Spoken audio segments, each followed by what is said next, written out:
this edition of Yukon Today, we travel to the coastal region of northern BC.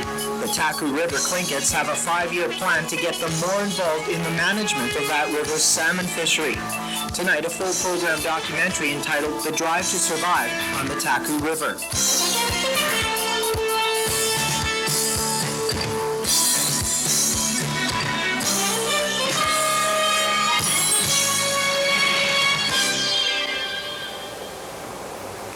Hello and welcome to Yukon Today. I'm Gordon Lovren.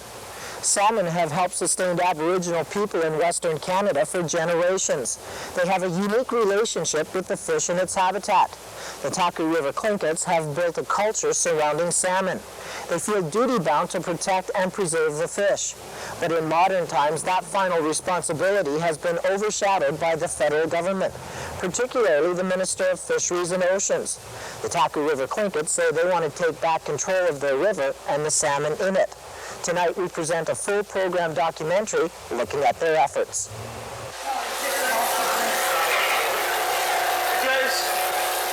This is Icy Water's fish processing plant just outside of Whitehorse, Yukon. Employees are cleaning and processing salmon for markets in Edmonton, Calgary, and Vancouver. This stage is the tail end of a production line that begins in the wilderness of northern British Columbia. Sockeye, chum, coho, and Chinook salmon are harvested here, the Taku River, 160 kilometers south of the Yukon-BC border. This river is part of the traditional territory of the Taku River Tlingits. They want control of the river and its salmon fishery, which they claim they never relinquished. Tlingit will always be here. Till the last Tlingit is dead, this will be Tlingit land. You know, our ability to fulfill our responsibility to this land is a second issue. You know, the issue of the responsibility itself will never change. I fish down here, so I could pretty well do what my ancestors been doing, which is fishing down here and keeping the ground so you know that we're down here. And we're putting our land to use. So the government moves in and we're not putting our land to use. It's a good enough reason for them to take it.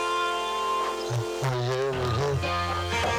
We've never surrendered this land. It's our resource. We want to maintain it. And the highest court in Canada, in Sparrow, says we come right after conservation. And for our part, we could handle the conservation too. The Taku River is the youngest inland fishery on the Pacific coast. In 1979, 15 commercial licenses were issued for this river. 2 of them went to the natives. 13 years later, the ratio hasn't improved much. Now the Tlingits own 6 of 18 licenses. For them, that's unacceptable. We figure we get 5 or 6% of our own fish, which is unreal. Well, if this was happening to the non-native people, there would have been consideration given a long time ago. And because of us being natives, there's always an uphill battle. The government can't listen. We've got to have some kind of serious talk here with the government to try and correct these kind of things. There's a problem with the Tlingit people trying to get any more fish than they already catch. The Taku River runs from BC into Alaska and out to the Pacific Ocean. This makes it a transboundary river, and that means it falls under the Canada-US Pacific Salmon Treaty. So even though Canada's highest court says Aboriginal food fishing comes after the first priority, conservation of the salmon, that really doesn't help them out. Under the treaty, Canadian quotas are determined only after the Americans get their catch of salmon. And they don't have any court cases telling them Indian people come before commercial fishers. But that's why they want a voice in how quotas are reached and who benefits from them. Band spokesperson Joan Crow. The issue is always one of control and having what the elders call a real say-so. In the fishery here, it's the same thing as in wildlife management, it's the same thing as in land management, it's the same thing as in child and family care. The issue is always the same, is that we don't have enough control. And like I said, the elders call that say-so. They want to say-so. They don't even want a total say-so. They'd even be willing, you know, depending upon the issue, to share the say-so if it involves other people. But as it stands now, we don't have any real access to the decision-making process in the fishery.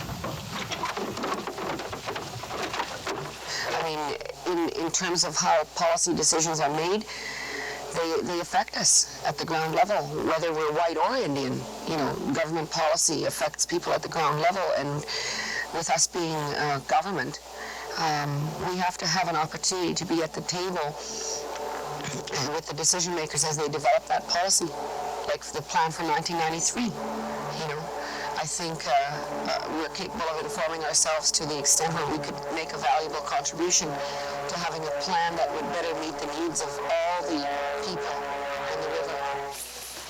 An argument that seems to have caught the attention of the federal government.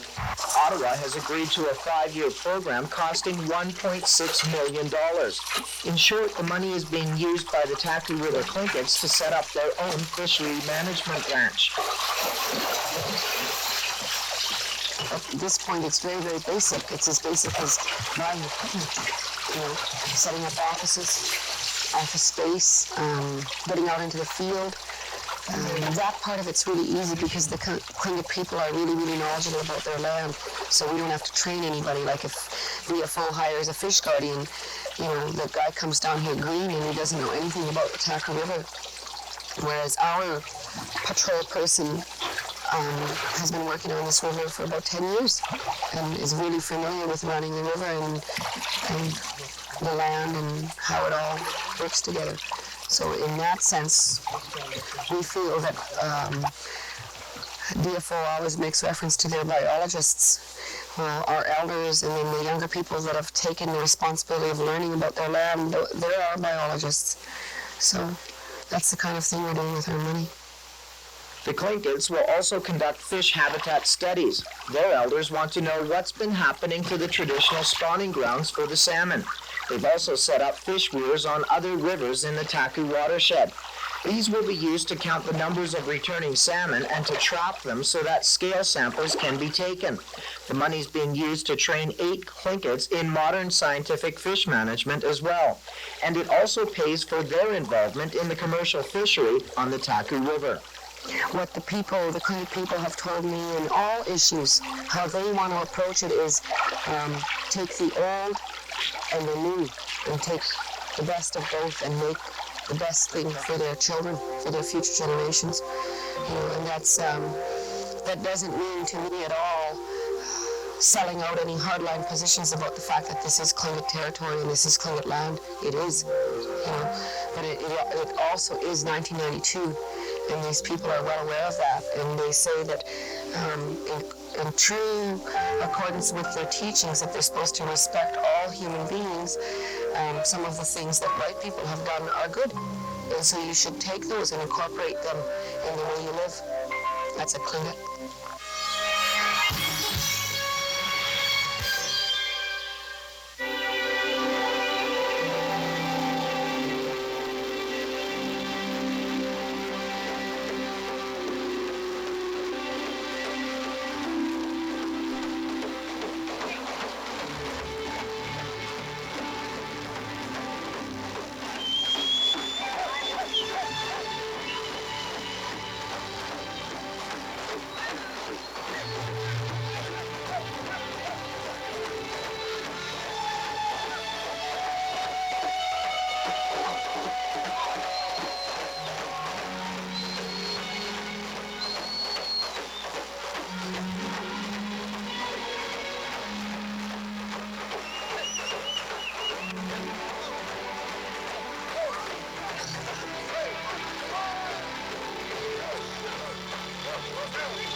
Commercial fishers make a wage by selling their salmon to fish processing companies.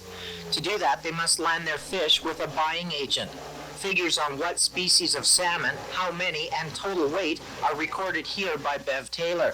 She, along with Chris Parisian and several other partners, own this landing dock near the confluence of the Tulsaqua and Taku rivers.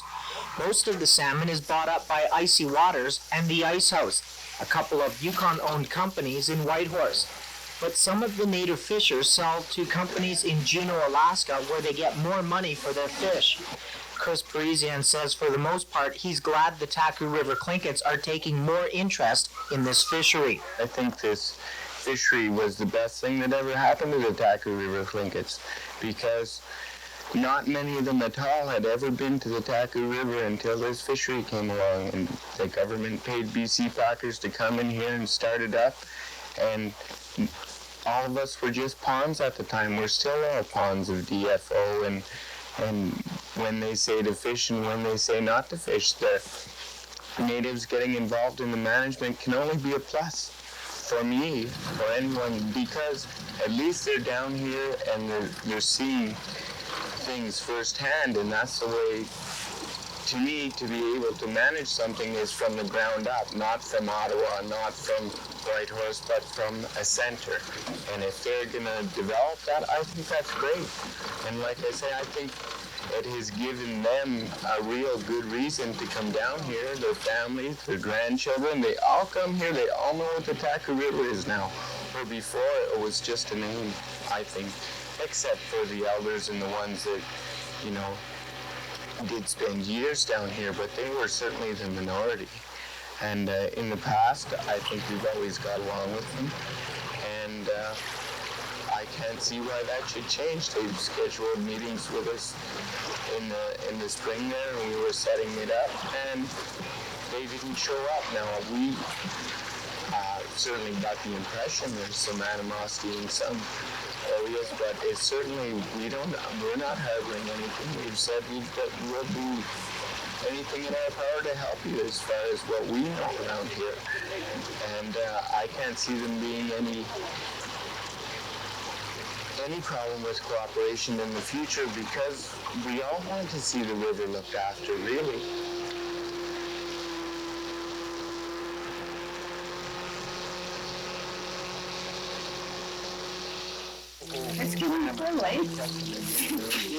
As we mentioned earlier, the Tlingits own 6 of 18 commercial fishing licenses on the Taku River.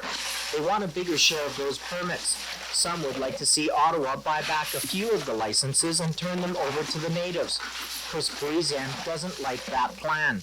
I would have no problem with them having more permits, but I feel that some of their permits are underutilized already as compared to the other permit holders. The non-native fishermen seem to put in more effort, so their permits are more fully utilized. And Productive is the word you know. well, productive, yeah, maybe that's a bonus, maybe it's not, but I know I have worked for natives before and boosted their production, and I've suggested to them to get into the fish wheel aspect of fishing, because fish wheels catch just as much as an average native permit. And I mean, you're not breaking your back and risking your motors and all this other stuff, but if these things aren't responded to, I mean, you can only suggest things. You know, I think that if they had a fish wheel for each one of their permits, they would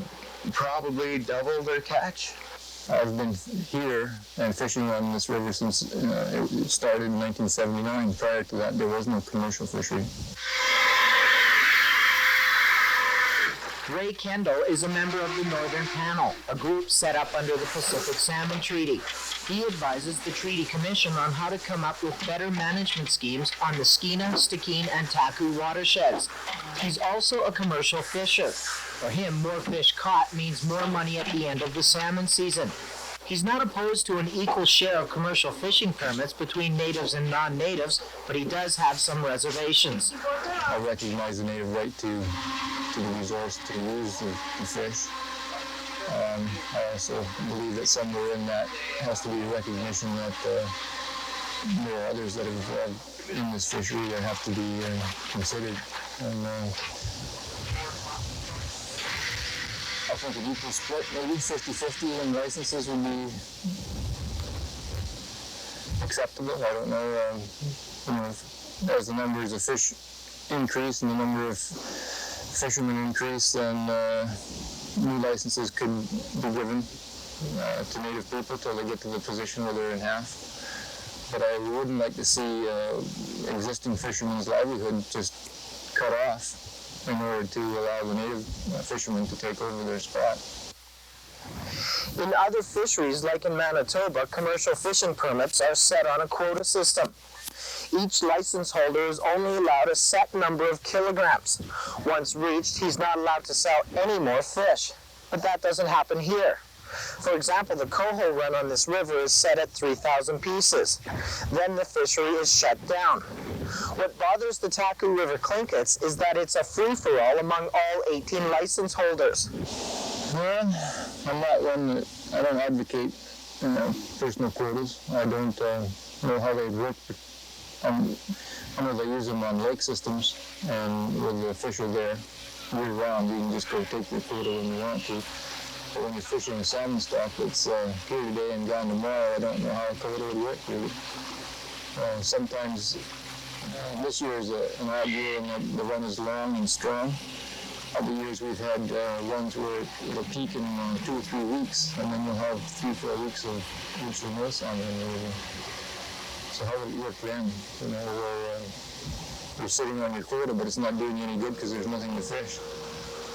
So personally, I don't think it would work, and I wouldn't advocate it myself.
How the Taku River is fished is a decision that's made here at the Department of Fisheries and Oceans office in Whitehorse. They decide when commercial fishing will take place, how long it will last, and the numbers of salmon that can be caught. DFO's primary role is to manage the Taku River so that a maximum number of fish can be harvested. The department also has to haggle with the United States over proper shares of Taku River salmon. Gordon Zeeland heads up the Whitehorse office. His role is similar to playing chess. Many pieces are moved around, but the end result is that everyone must be satisfied with how the game is played. Basically, it comes down to we have to manage for the catches, we have to manage for escapement, you have to manage for the native fishery. There's enhancement involved in there. Negotiations, basically all trying to come up with the best possible returns that you can get out of the river, so you end up with, I guess, some people might say the best economic gain from that particular resource, and there's many different ways of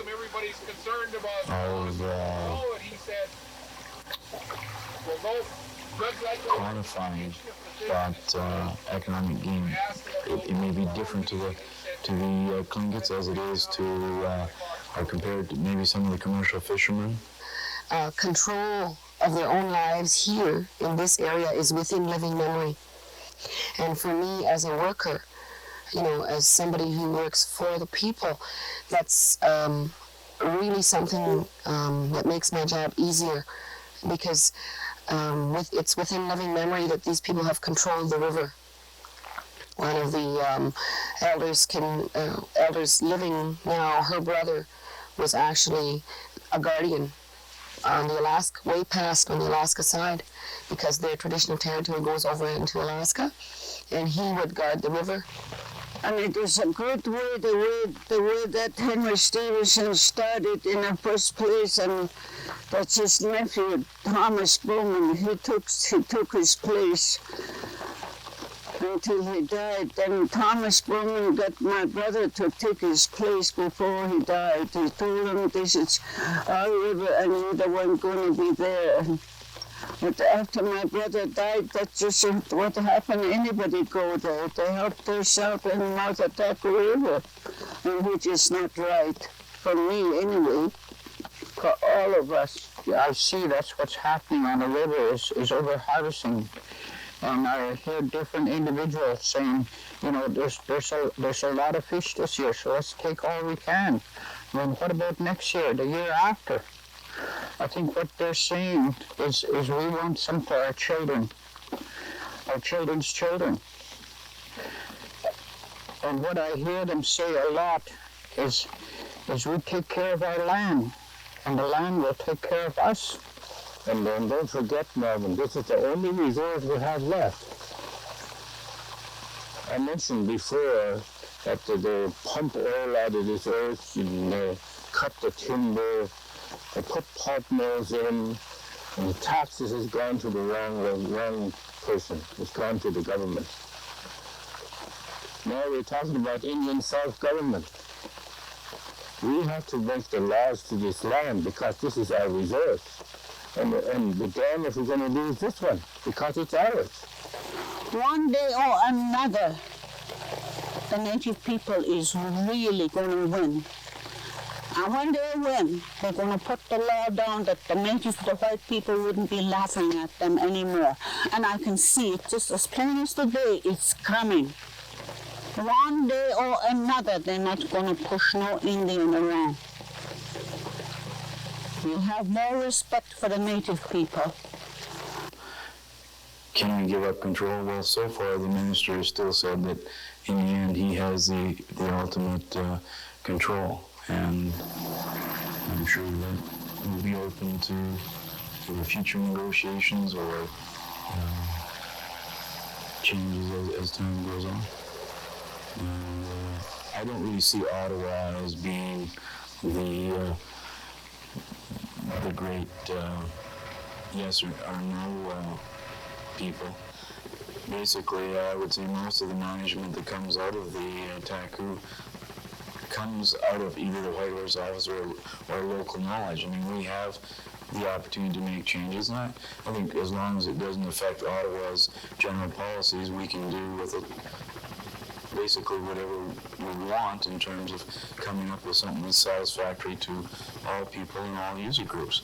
So I would say that, yes, they will be front and center along with anybody else that's interested. I'd say the major problem that we have had in the past is that people have left it to others to manage the resource, and now maybe they're becoming more aware and they have more concerns and they want to be more involved. I guess my comment is great. The more involvement we have, the more interest there is, and hopefully the fish will benefit in the end. So where do the Taku River Tlingits go from here? Well, they have 5 years to prove they can make a difference in the management of the Taku River salmon resource. But they're up against some tough obstacles.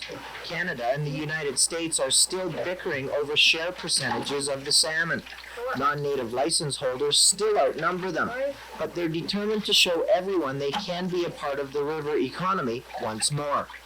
The old saying used to be, oh, put a case of whiskey over there and they won't be fishing. But now they're opening their eyes because they see cabins going up and people are wanting to stay more than just stay here for the summer. And there's a lot of respect growing back here. It takes a while. The NDP provincial government has established a BC Treaty Commission to deal with land claims. The 5-member commission will be made up of 2 Aboriginal representatives and a provincial and federal commissioner. A chairperson will be chosen by the 3 groups. The Taku River Tlingits may be able to get control of the river and the salmon fishery through negotiations at the land claim level. Getting started is really quite simple, with only a letter of intent needed to begin negotiations. The Taku River Tlingits say they're ready right now. However, the commission won't be up and running till next spring. For Yukon Today, I'm Gordon Lovren.